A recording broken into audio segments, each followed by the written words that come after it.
আজকে তোমাদের সঙ্গে ফুলকপির দারুণ একটা রেসিপি শেয়ার করব, যেটা চায়ের সঙ্গে থাকলে আর কিছুই লাগবে না। আর একটা মজার বিষয় হচ্ছে এই পকোড়াটা এত বেশি সুস্বাদু যে ছোট বড় সবাই চেয়ে চেয়ে খাবে। আর হঠাৎ বাড়িতে অতিথি আসলে কোনো চিন্তা নেই, চুলোয় চা বসিয়ে এই নাস্তাটি বানিয়ে নিতে পারবে।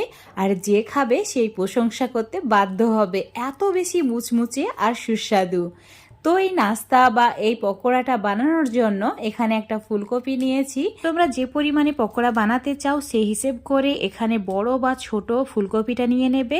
প্রথমেই ফুলকপির ফুলগুলোকে আলাদা করে নিতে হবে। আর এই ফুলগুলোকে একদম ছোট ছোট টুকরো করে কাটবে না, মাঝারি করেই রেখে দিতে হবে, তাহলে পকোড়াগুলো খেতে ভালো লাগবে আর দেখতেও ভালো লাগবে, মানে একদম গলে যাবে না। তো এইরকম করে দুই টুকরো করে নিচ্ছি, যেগুলো বড় আছে।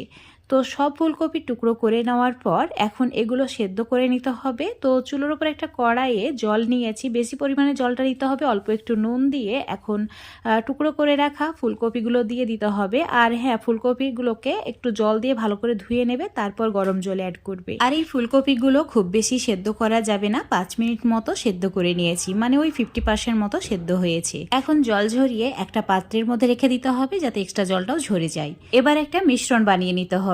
তো একটা বাটির মধ্যে নিয়ে নিচ্ছি 1 কাপ বেসন, 1 কাপ চালের গুঁড়ো। বেসন আর চালের গুঁড়োর পরিমাণটা একদম সমান সমান করে নেবে। আর দিয়ে দিতে হবে 1/2 চামচ হলুদের গুঁড়ো, 1 চামচ লঙ্কার গুঁড়ো, 1/2 চামচ জিরের গুঁড়ো, 1/2 চামচ ধনের গুঁড়ো, স্বাদ মতো নুন।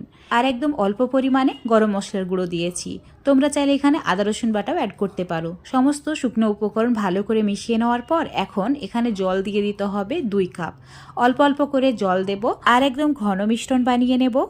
এই মিশ্রণটা পাতলা করা যাবে না, তাই অল্প অল্প করে জল অ্যাড করে ঠিক এই রকম একটা ঘন মিশ্রণ বানিয়ে নিতে হবে। আর ভালো করে মিশ্রণটা ফেটিয়ে নিতে হবে। তোমাদের ঘনত্বটা দেখাচ্ছি, দেখো ঠিক এই রকম করেই রাখবে।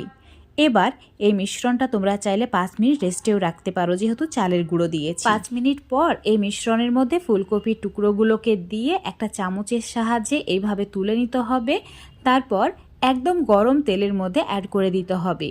ফুলকপি ভাজার সময় তেলের পরিমাণটা একটু বেশি রাখবে, তাহলে এগুলো খুব ভালোভাবে ভাজা হবে। উল্টে পাল্টে একদম লালচে করে ভেজে নেবে, পুড়িয়ে ফেলবে না, হালকা একটু গোল্ডেন ব্রাউন করতে হবে, তাহলে এগুলো ভেতর পর্যন্ত সেদ্ধ হবে আর খেতে হবে দারুণ মুচমুচে। আর প্রথম থেকে শেষ পর্যন্ত চুলোর ফ্লেমটা একদম মিডিয়াম করে রাখবে। তো একইভাবে সব ফুলকপি টুকরোগুলোকে লালচে করে ভেজে নেব।